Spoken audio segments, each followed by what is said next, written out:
work? No, here you are. Hi. Are we twinsies? Are we wearing the same dress? Are we? No, I don't need the one with the black. No, I'm wearing the like one with the black, like the blacky silvery lines. That's funny. Very good. Okay, so everybody, I asked everybody if they can hear me because my phone connection at home is not good. So I come outside. That's where I have a good connection. So I'm having internet problems straight. Okay, so hopefully if anybody has problems either from me or from Dr. K, please let us know so we can see what we can do. I think that the best thing for us to start is to introduce ourselves. You're gonna go first because some people may follow me, not know you, and vice versa. Sure. And so go ahead, mic is yours. So I'm Dr. Koslowitz. I am a clinical psychologist. I have a practice in Lakewood, New Jersey, and I also teach parenting classes. So a lot of what I do, I teach a class called post-traumatic parenting. Is I had so many parents say to me, how can I give my kids a normal childhood when my childhood was so not normal? Whether that means that they were bullied as a kid, whether that means that their family went through poverty, whether that means that they were abused, whether that means that their parents were divorced, or, as in my case, that I lost a parent. So, and I realized when people would ask me that question, that I have that question too. And I said, wow, I think this is a question that so many people have, because a lot of us have trauma backgrounds, and a lot of us have that thought, like, if I was bullied as a kid, how can I teach my kids to be confident? If my parents always fought, how can I give my kids a stable childhood, right? Like, it's such a common question that so many of us have, no matter what our trauma. For me, I'm a PTSD survivor. When I was 16, I lost my father. He was sick pretty much my whole life. And a lot of my childhood was actually spent in ambulances because I was the only child home at the time. And my mother used to have to bring my father to the emergency room because he was having a heart attack or, some other symptom. And she didn't really have anyone to leave with. So I used to do my homework in ambulances a lot. And growing up, it was just normal, right? Because when you're a little kid, you accept things as normal. When my father was 16, when I was 16, my father actually died, and I did CPR on him. And ultimately he didn't make it. And I actually developed PTSD from that. But as a girl, I didn't know there was such a thing as PTSD. So I just thought I was crazy. I would have flashbacks, and I just thought, there's something wrong. So on one hand, I was this kid, right, going through life. I was a good student. I was doing well in school. I was head of committees. I was applying to seminary and then colleges. And I was this functional kid. On the other hand, I was convinced that I was, mentally ill and, something terrible was going to happen to me at the same time. And one day I was in college, actually, and a professor was talking about PTSD. And he was saying how Vietnam War veterans would sometimes have flashbacks. And I raised my hand and I said, is that only people who went through a war? So he said, no, anytime someone went through a severe trauma, they could develop this condition. I was like, oh my gosh, that's me. And there's hope. You mean I didn't say that out loud to the professor, but I said, oh, so how did they fix that? And he pretended just to be a curious student. And he said, well, there's all sorts of techniques. And ultimately I got treatment. And I said, you know what? I want to do this for other people. I feel like when I lost my father, there weren't a lot of psychologists around who really understood my unique cultural experience. And I felt like I'm going to be that psychologist and I'm going to do this for people rather than having some other girl suffer from basically age 16 through 22 thinking that she's crazy. Let me, teach that kid right away how to get help, right? Let me do this for people because this is amazing.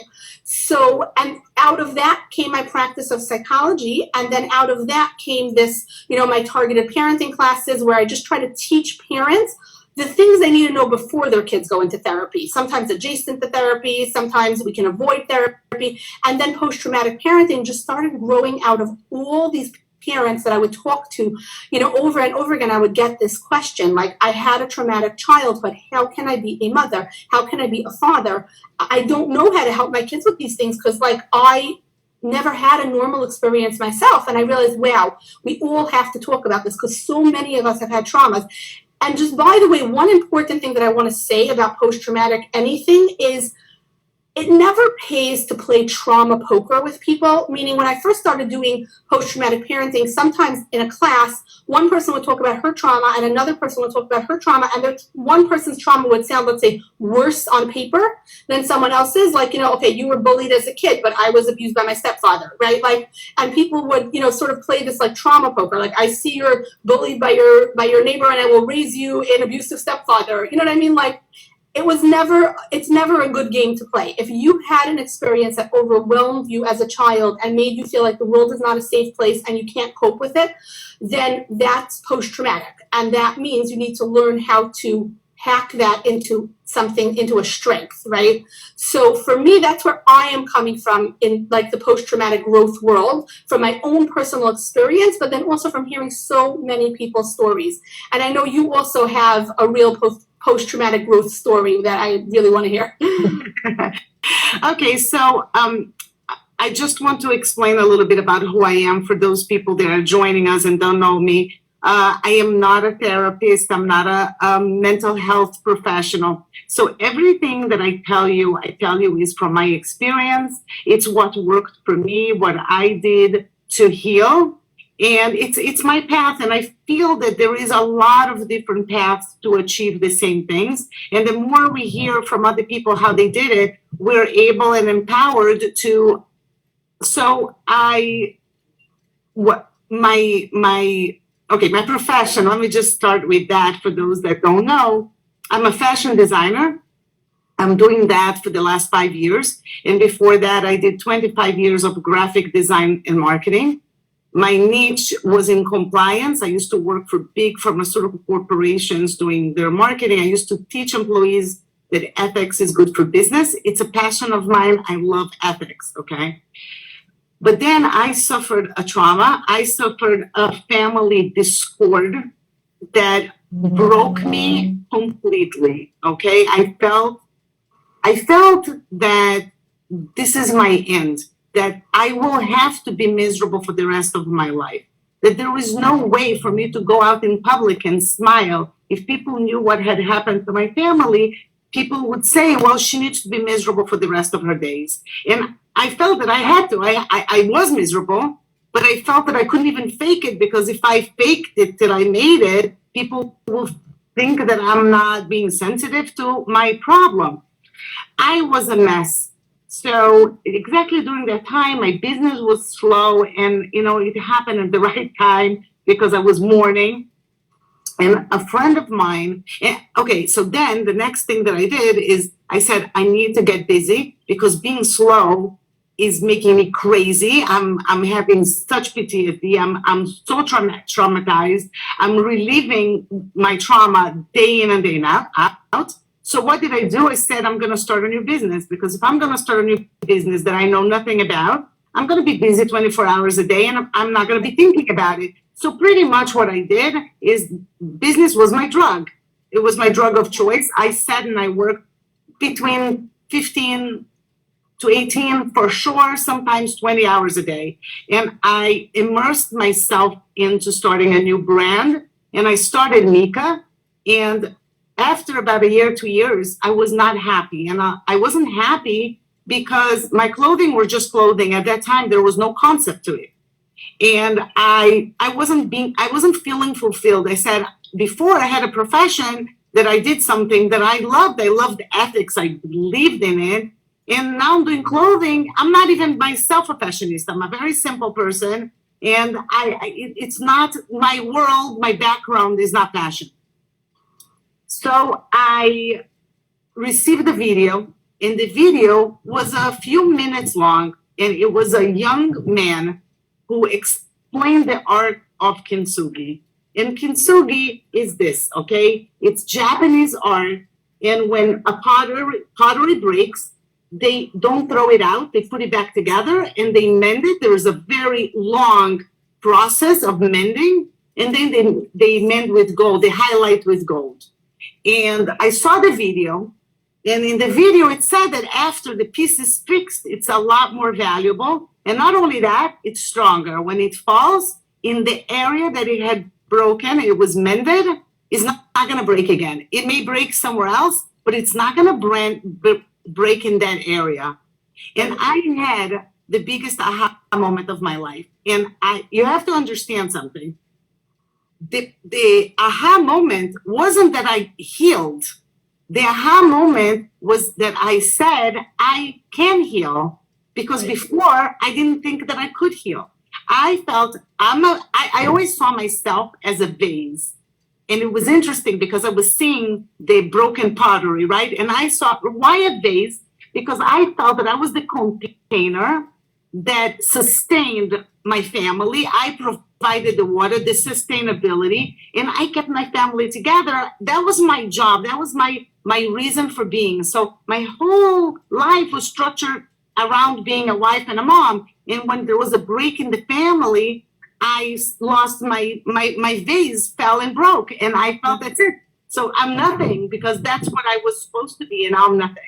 And when I saw that I could heal, it started the process of my journey of changing that conversation that I was having with myself.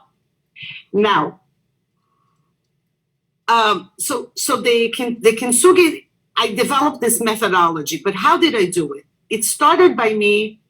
Okay, so first I applied into my clothing, right? I said, I'm going to do a collection with Kintsugi because I want my clothing to be meaningful. But that was just, pouring my passion into what I was doing to give meaning to my profession. What really happened was the day that I decided to do interviews with women that had gone through trauma, but were joyful. So I was not going to interview anybody who couldn't say that she felt joyful. Now, joy is not something constant. You can be considered a joyful person and then have horrible moments of sadness, of despair. Right. But the overall, you say, I'm a joyful person. I'm a happy person. So I started interviewing them, and those interviews are on my blog, and I learned a few magical things. And some of the things were that it didn't depend. The women were different. There were women who were white, black, short, tall, fat, skinny, young, old, this religion, that religion, the other religion. Nothing mattered, the age groups. And more importantly, it didn't matter the trauma. That was for me, wow. The trajectory of going from trauma, going from devastation to healing was very similar. The steps, the work that they had to do, the actions that they had to put into place, nothing matters. It was very, very similar. And when you see that with your own eyes by speaking to people that did the time, put the work, day in, day out, you say to yourself, okay, hold on a second. Let me try what they did and let me see if it works. I'm going to do a test. And if it doesn't work, no harm done. If it works, I'm going to be joyful too. And it's amazing. What I wanted to say, what you're saying is so true. It's amazing how in some ways trauma is what unites us. And that's one of the things, when I started studying psychology, I was coming from a particular cultural group and a particular standpoint. And, I sometimes felt like, can I relate to patients from all walks of life? But it's so interesting how, like I said before, it doesn't matter, was it an abusive stepfather or being bullied or growing up in poverty? It's the same steps and it's the same process, and it unites us in a way that we can be from all over. It's so sad in a way that it's our trauma that unites us, but our trauma ultimately is what allows us to really bond, and really become something beautiful. Yeah, so exactly. It wasn't great. To me, it was everything, okay? I truly believe that those interviews saved my life because I got hope. And not only that I got hope, I got the path and I started implementing and I started seeing change. So I want to continue by doing an exercise with everybody. So unfortunately, I can't see you. You can see us, but I cannot see you. So I'm trusting you guys that you're going to do this exercise with me. But I did this exercise and it was very good for anybody who is a visual learner or a multisensory learner. please join me in this exercise. Okay, so take a piece of paper. It can be a small piece of paper. Those of you I communicated with, I asked you in a pen. So take something like that. If you guys want to write on the chat that you have done it, because otherwise I have no clue. Hopefully you guys are doing it. So if you can type it, done it, doing it, whatever, take a piece of paper, write a few words or sentences about the trauma. Whatever it is that caused you pain, guys, it doesn't have to be earth-shattering. Nobody is comparing. This is your life, okay? If somebody cut you off on the road and that caused tremendous upsetness that you're not managing to let it go, then write that. Whatever it is, no one is judging. It's your life. Write it could be even a couple of words, 2-3 words. So write it down. I'm going to write mine too. I'm writing mine down.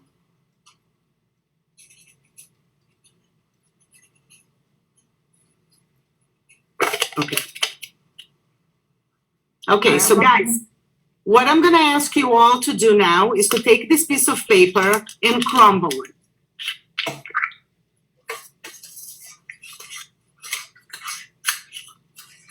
Now what I want you to do is to hold your hand super tight, but it has to hurt. It has to hurt, guys. It has to be so tight that it hurts. Hold on a second, the light is too strong here. Okay, your knuckles need to be red or white, your hand trembling, you see, really, really hard. And just keep that, feel the pain, okay? Feel the pain. Okay, now what I want you guys to do is to start opening your hand very, very slowly. Now, if you did as I asked you, which is to hold the paper really, really tight, the process of opening your hand also hurts, right? The hand hurt, it kind of created almost like a little bit of a cramp on your hand. Okay. Right. Now take this piece of paper and tear it. Okay, because we're tearing and we're getting rid of all of this pain and hurt and sadness and all of this is gone, okay? And the work begins now.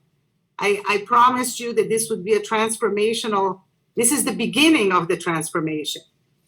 Now, why did I ask you to do this exercise? And the reason is because when you hold the pain, the trauma, what starts happening is pain stacking. You're right? Because you have the original pain, and then you have the pain that so-and-so didn't notice, and then you have the pain that people are not sensitive to you, and it starts stacking, and you become that victim, and it's almost like, imagine yourself walking and carrying huge suitcases with tremendous weight, this pain, that pain, and you're putting it all over yourself and you're trying to go through your day carrying all that pain. But then when you open your hand and you're trying to let go, that hurts too. And what I want to explain to everybody from my experience, and doctor, you can explain from your treating your patients, the letting go, that beginning of the process is painful. It hurts to let go.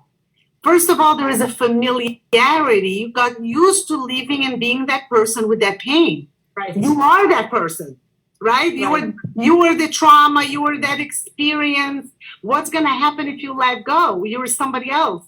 And yeah, you know what? You are somebody else. The dish looks different, but it's a lot more valuable. Go online and buy a Kintsugi dish, and something that before broken would be $5, it could cost hundreds of dollars just because it was fixed.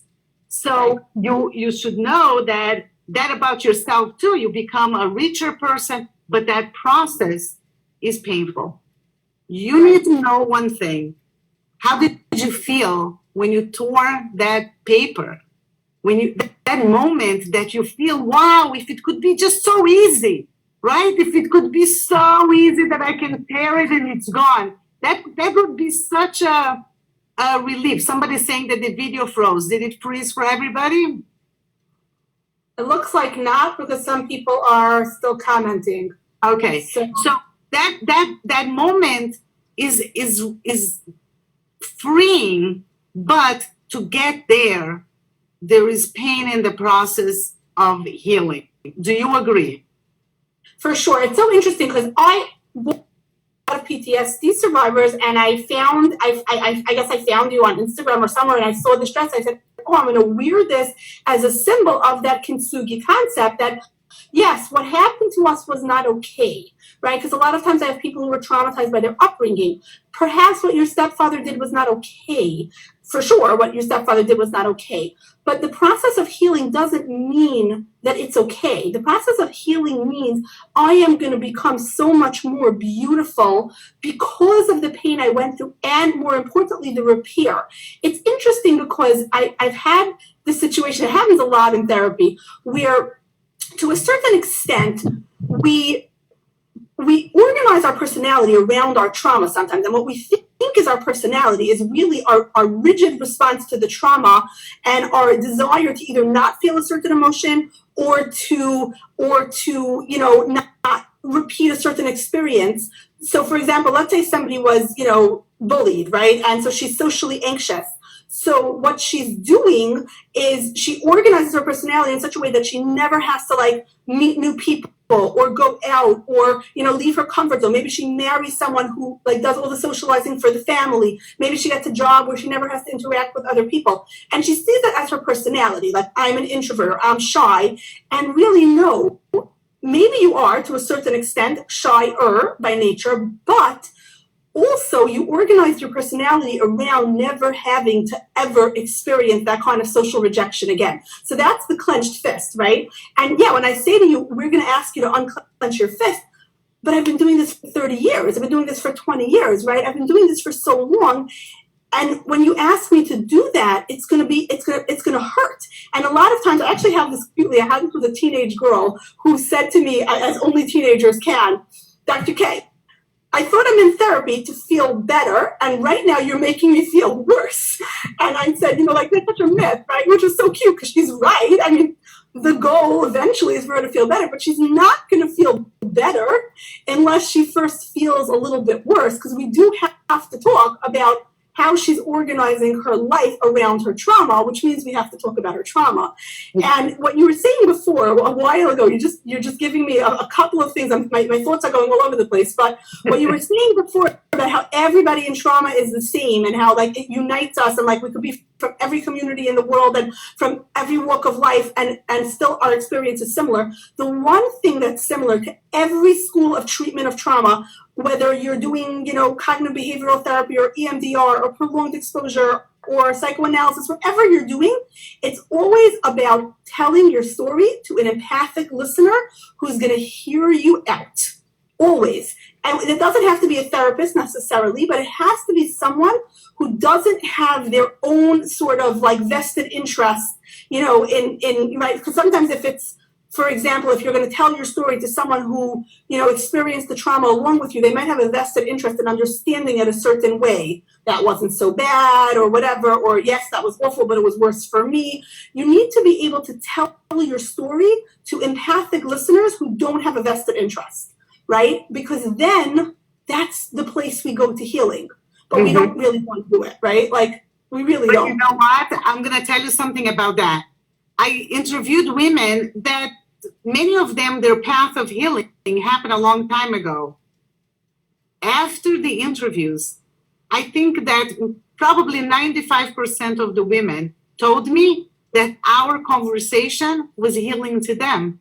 Even though they already felt better, but going through the process again of telling to somebody who feels for them, it's so interesting, because when I hear their stories, I have to tell you, it is the best and the hardest part of what I do, because in one hand, I feel like these women saved my life, and I am so interested in sharing their stories, but because I'm very empathetic, I finish the conversation, it's very heavy for me.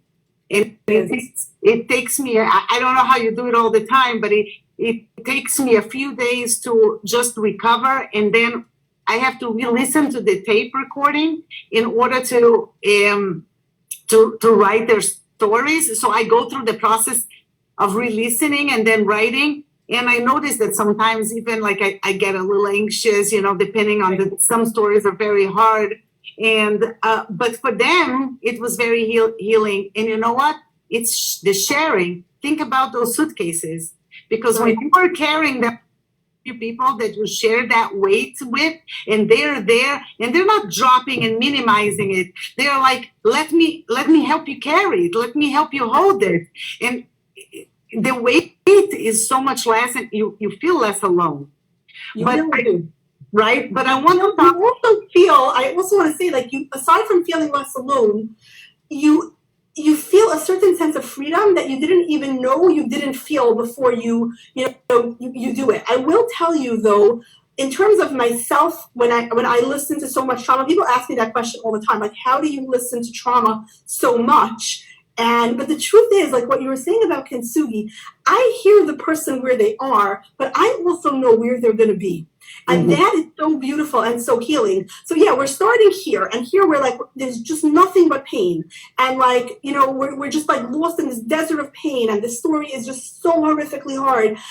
Right? But I know a year from now that this is going to be your superpower. You are going to be somebody who like changes the world. Like, I see it. I do a lot of work for Links. I know Sarifka Cohen and that organization. And so many of our girls, like, go forward. Like, people say, how do you spend a weekend full of girls, all who lost a parent? Like, it sounds so sad. It is so uplifting and beautiful. It's not always easy, but it's so uplifting and beautiful, because what we do with our trauma and how we transform our trauma, I don't look at where we are now. If I looked at where we are now, it would be hopeless. But I'll also say that I have self-care rituals, and I think anyone who does this work should. Everyone who knows me knows I teach a self-defense class. I take self-defense. So I do a lot of martial arts, at least partially. I used to hear a lot of abuse stories, like really horrible abuse stories. And so part of it was like dealing with the anxiety of like, if I was ever attacked that way, would I be able to defend myself? But also sometimes I just want to punch something, and being able to like, release that stress by like punching something helps, or going for a run, or getting on my treadmill, or working out, or sometimes it's taking a shower. Sometimes it's taking a walk with one of my kids and talking about something that is totally frivolous and cute and like whatever a 5-year-old wants to talk about. Sometimes it's, sometimes it's having a different joy experience, but we do have to engage in self-care for the sake, like I always say, like self-care is other care. For the sake of the people who need us to listen to them, we have to take care of ourselves. And anybody who's in this field, who's starting, and I know I have a few therapists on here, you have to come up with your self-care. You have to come up with that thing you do that's going to make you be able to like replenish yourself and hear.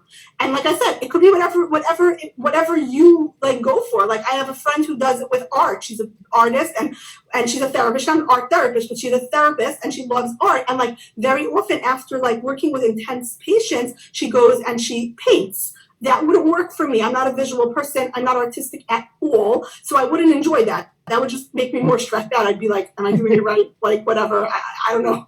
Like, same thing with music. I'm tone deaf. So music wouldn't do it for me. But exercising, going for a run, playing a game, like I have the things that like restore me. You find that thing that restores you. And then you teach those people, anyone who comes to you, because so many people who have been through trauma are like those broken healers who just want to give and give and give to others, give to their kids, give to their husbands, and they never want to like take for themselves. And it's like, wait, trauma taught you that lesson. It was a bad lesson that you're not allowed to have anything, and everyone else has to be happy, and that's an emergency. If you don't give to yourself, you're not going to be able to give to them. Right? And it's such a common thing in my parenting classes that mothers tell me that I don't have time for self-care. And I always say self-care is childcare. You have to understand. Self-care is putting the mask first on a plane. It is what it is. That's it. Now I wanted to what time is it? I wanted to go over a few things about the worksheet, because I don't want the worksheet to be done now. We're not going to do it together. This is something that I think that every woman can individually do. But I want to explain, because in a way, you have to make an assessment. right, about where you are, and be really honest with yourself to be able to go to start the healing process. And Right. you first of all need to commit. You need to commit to for that pain. You need to say it's going to hurt, but it's temporary. Now I bet with you that your hands are not hurting. Right? For Right. those of you that were in the beginning, the pain is gone.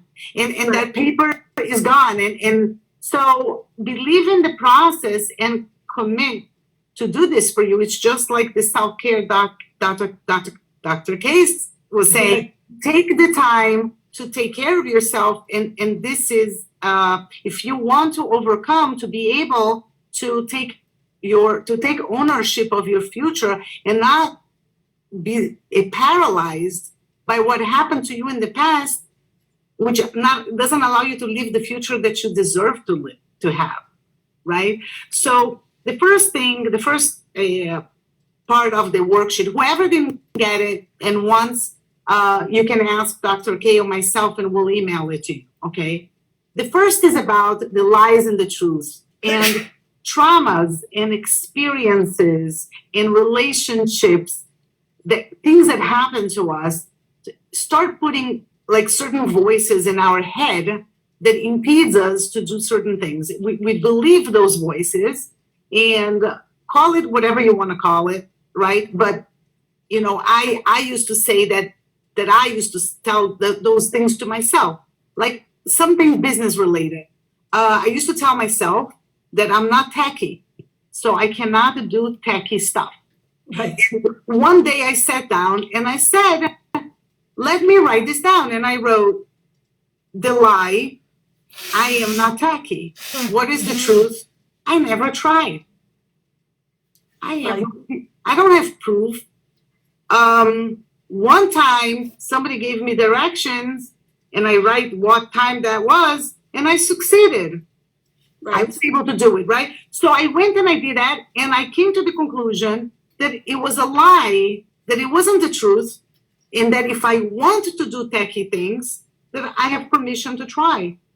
So I think that in life, in personal, there's so much that we tell ourselves that are not the truth, right? I had a difficult, you know, you could do certain things. It may be harder for you. Maybe you don't have the tools. Maybe you'll have to read more books. Maybe you'll need a guide and, you know, a counselor, you know, whatever it is. But who says if you don't try, if you don't give it to yourself, if you don't learn, if you don't commit to yourself, that you are entitled to go to that process of learning and you can do things. So I think that the first assessment that we need to do is hear the voices of the lies in our head that come from trauma, that comes from bad experience, it's not that you're not smart. It's not that you're saying something silly. You have reason to be saying those things because you went through something in your life caused you to really believe in that lie. Right. But trauma is an effective teacher. I always say this to people. Trauma is the most effective in many ways, professor, right? It teaches you a lesson, and that lesson goes deep inside your brain in a place where you'll never forget it, right? And the way, like if I say to you, Mary had a little and everyone goes lamb, right? Like certain things you just know. You know what 2 + 2 is. It's like automatic learning, right? Mm-hmm. But trauma also lies. Like he's a very effective professor and he lies. So for example, this is a different example. It's more trivial, but when I was a kid, I was bullied. And I've posted this video in several places. And one time I was tricked and like really humiliated in public. And trauma would say to me like, you are not smart about social situations, or you were so naive, you're so easily tricked, right? Or like, you're such a, loser that it's easy to bully you, right? Now, the truth of what trauma is saying is perhaps I didn't have the skills to defend myself from a very socially savvy older kid, right? That's true.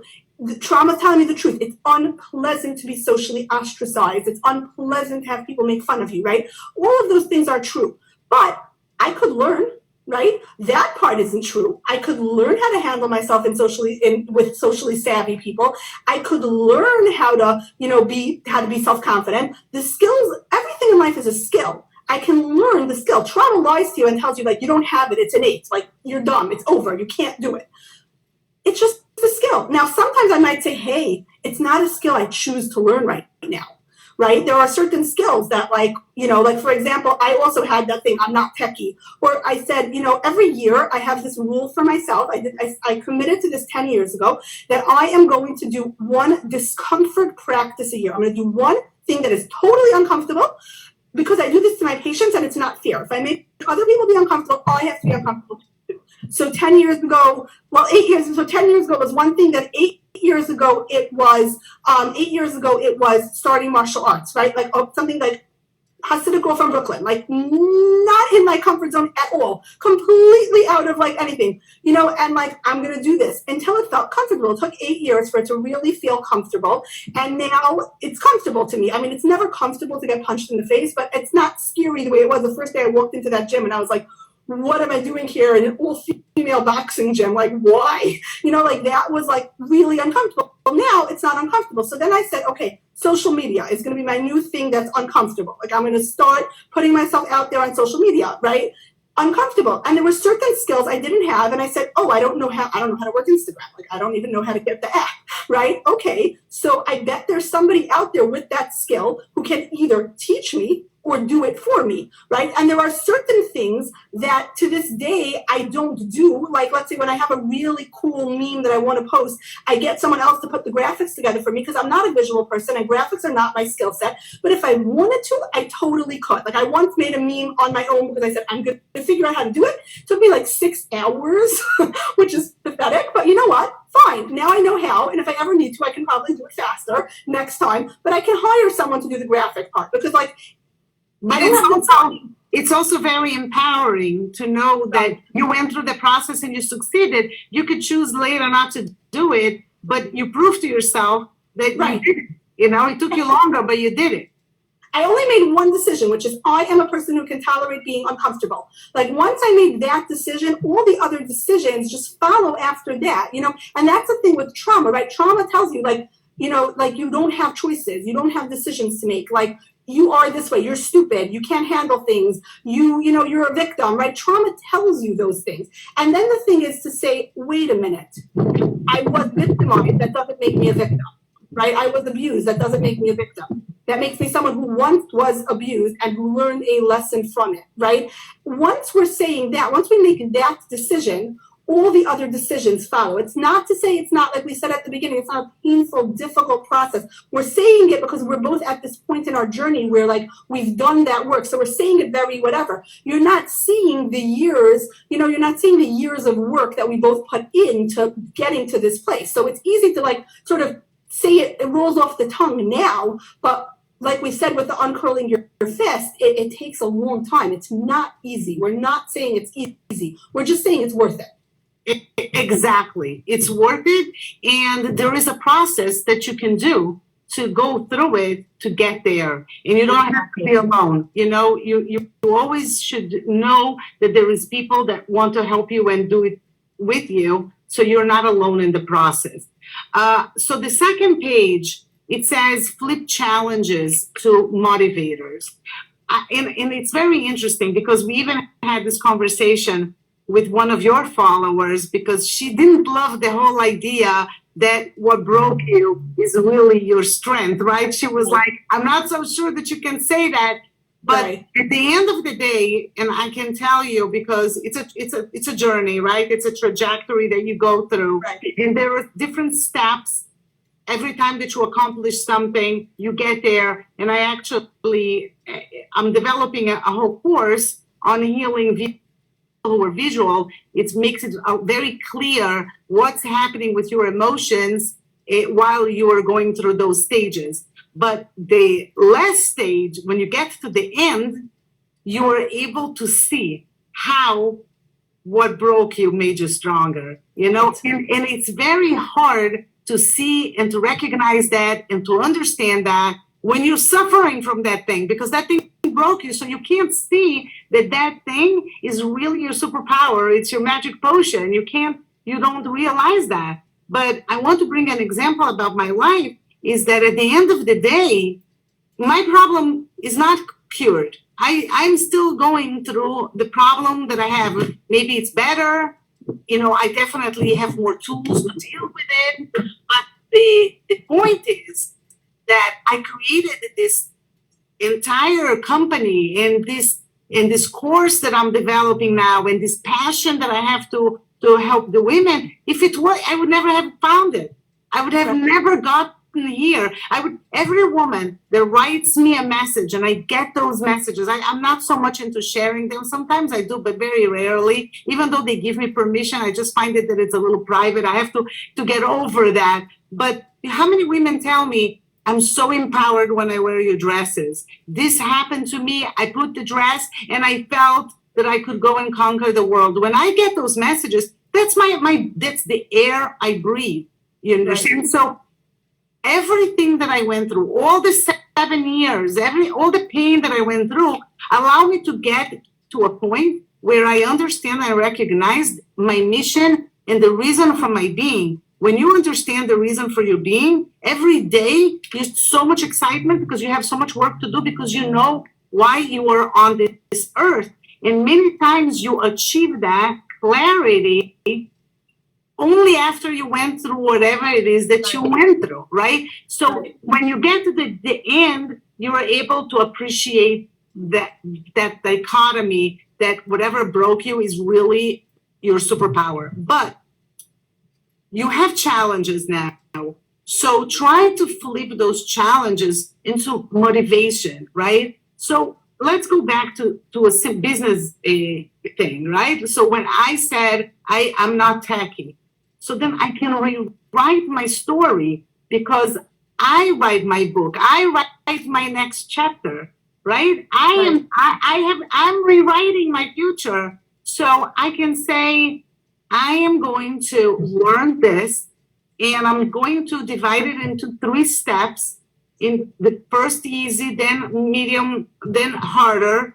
When I achieve these things, I'm going to reward myself with, I'm very easy to please and I'm not a spender. So for me, my rewards are not something that I buy, but whatever pleases you, reward yourself for sure for achieving that goal that you set for yourself. So if you have a challenge right now, for example, let's say you haven't spoken to somebody in your family and you're very hurt and that person hurt you very much. So it's a challenge for you because you miss that person in your life, but you're upset with that person.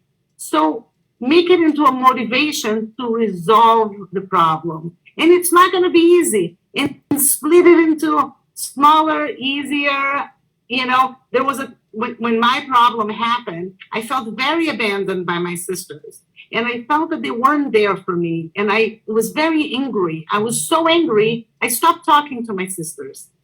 And then after a certain amount of time, I felt very bad for my parents because my parents had to live the end of their lives seeing the sisters not talking to each other.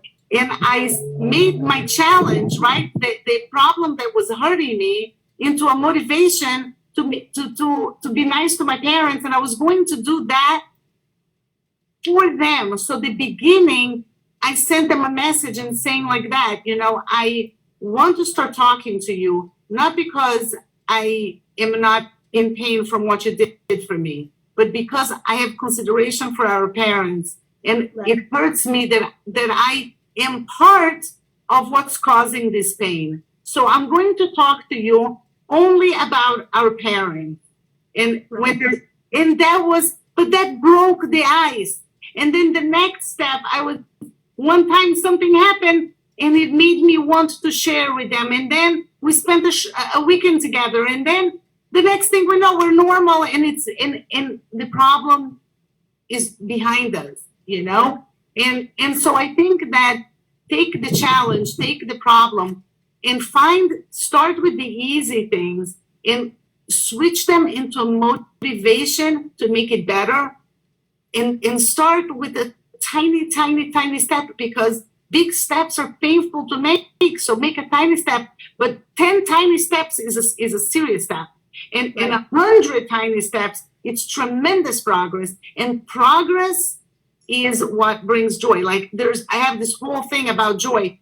There's so many things that help you achieve joy, and definitely progress is a big one. Now, in business, and I'm a real entrepreneur. I love business. That I am a business person more before I'm anything else. As far as when it in between designer, fashion designer, graphic designer, it doesn't matter. I'm an entrepreneur. So there is something in business called a SWOT analysis. And a SWOT analysis, for those who are not business people, is when you assess your business, the strengths, the weaknesses, the opportunities, and the threats that your business is going through. And you make a plan of action based on those four elements. And when you implement them properly, everything that is going right about your business, and you're using those things, and then you are analyzing everything that went bad about your business, and you're fixing and you're putting things in place to correct them. So the other day I was looking and I was doing a SWOT analysis of my business because we're pivoting, we're doing a lot of changes. And I said to myself, oh my gosh, let me do this about my life. Why am I not, I'm an entity. Let me see. So I started writing, what are my strengths? Right. And I said, I have to do more of those, If I'm a good listener, if I'm a good customer service provider, if I'm attentive, I have to do more of those. I have to be more present. I have to be more there for that. What's my weakness? My weakness is technology. I need to study more of that. I need to practice more of that. Or I need to find somebody to handle that part over. But I need to deal with those weaknesses that I have. What are my opportunities? Wow, everybody's home now, right? So what are people consuming? People are consuming educational products. People are using this time to learn. Well, I have had this dream for such a long time to share my trajectory, like step by step. Why don't I develop my course? This is an opportunity right now, right? So you can take a terrible time and you can focus on how hard it is. Or you can say, no, this is an opportunity for something terrific that I've wanted to do and I just didn't have the time. So you should know, by the way, that we do this at the beginning of all my parenting classes. I ask parents to do a SWOT analysis of what are my strengths as a mother? And it's so sad to me when someone just can't think of any, but everyone has strengths. Even if it's a strength as a person that can be put into her parenting. What are my weaknesses? And it's okay to have weaknesses. Like for me, time management can be a weakness sometimes. Task planning can be a weakness sometimes.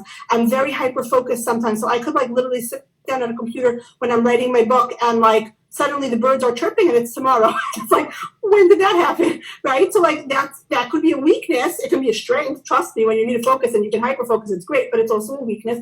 What are your opportunities in terms of your parenting, in terms of who are the people you can draw on? What are the things you can give your kids that no one else can, right? What are the threats to your parenting? Like, for example, a child diagnosis that makes it hard to parent them, right? So that we can unflinchingly look at ourselves and say, wait, all I want to do, the only thing I add to that is I have this thing called the castle in the cloud. Where am I going? What do I want? How do I want my family to look in 5 years? How do I want my parenting to look in 5 years?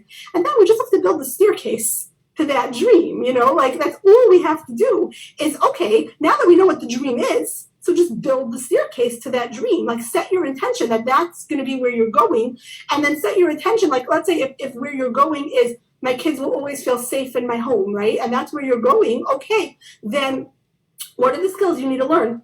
Because you are the kind of mother who makes her kids feel safe, right? And then all you have to do, once you made that one decision, all the other decisions fall into place.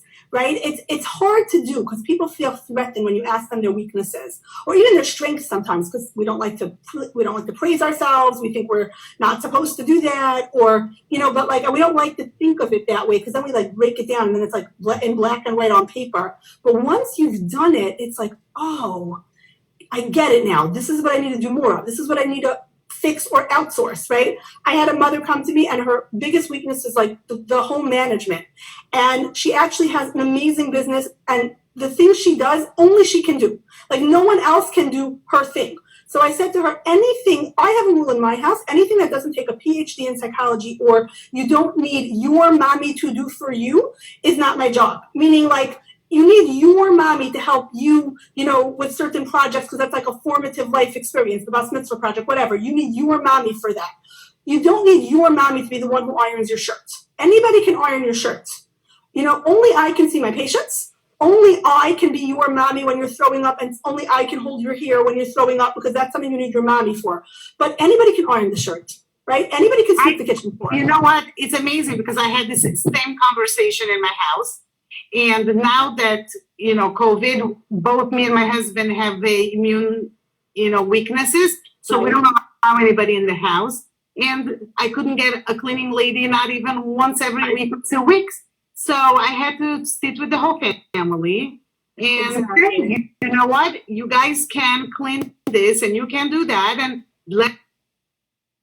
we just split chores, but it's all, I have to tell you, I find it that when you write things down and when you sit and you take the time to analyze it, then it brings a clarity, because it almost takes it out of yourself and you're looking at it almost as an outsider. It's so hard to judge internally, to do the whole work in your head. You need to take it out, and then you're able to read it, look at, oh, I see that. Now I understand what I need to do. And be a proper critic of yourself.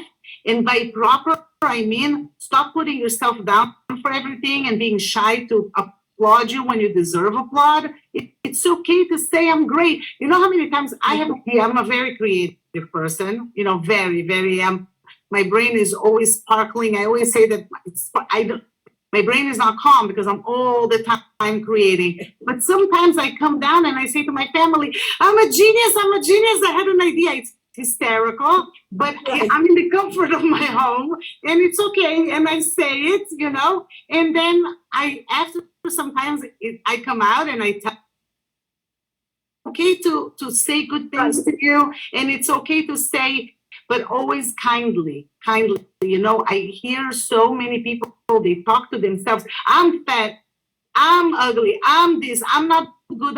You wouldn't talk to your worst enemy like that. What is it? How dare you talk to yourself like that? One very good trick, by the way, to do that I always ask people to do is use your name. If you're saying things like that to yourself, or even when you're doing a SWOT analysis, instead of reading and saying, I am good at this and I need to work on that, there's a lot of research that shows it increases your self-control, right? And also you hear yourself sounding so critical to yourself, like, I'm such a loser. Because you would never say to another person, right? You would never say to your kid, right? You'd never be like, Alice, you're such a loser. You would never do that, right? But somehow when we say to ourselves, I don't talk that way to people, right? So why would I talk that way to myself, right? It doesn't make any sense. And I say it like that, the second that you say something bad about yourself, flip it. I had this thing because I gained a lot of weight in my last few years, and I started saying, I'm fat, and I soft, they're not bony, and I started saying, and then being fat wasn't the end of the world, because there was something good about it, find immediately when because it's very hard to stop yourself when you're so used to putting yourself. I'm telling you, there's only one special person as you are. And when you fix and you put your pieces together, you're going to be even a million more times wiser, smarter, stronger. And this is something that's very important to know, that when you work on those tools and when you work on becoming more resilient, because life is a mountainous terrain. It's up and down and up and down, and now it's good, and you worked on yourself, and now you're happy, and the next thing, something horrible is going to around, you're going to bounce back faster because you gain the tools through your journey. It's so interesting because I just recently took one of my younger kids to a Shiva call, and she was nervous to go because she had never really paid a Shiva call before, and she was scared. It was like a socially distanced outdoor Shiva. And I said to her, you know, one thing losing my father, that knowledge for yourself, you have it forever. Like you're young now, so create that knowledge for yourself. I know how to be uncomfortable. I'm allowed to be uncomfortable, right? Like I'm allowed to go through hard things. And then once you create that, once you know that, because like bad things are going to happen in life, even if like we're like, okay, I'm going to act phobic of anything bad that will ever happen because this bad trauma happened, I want to never let it happen again, doesn't mean that something else bad won't happen.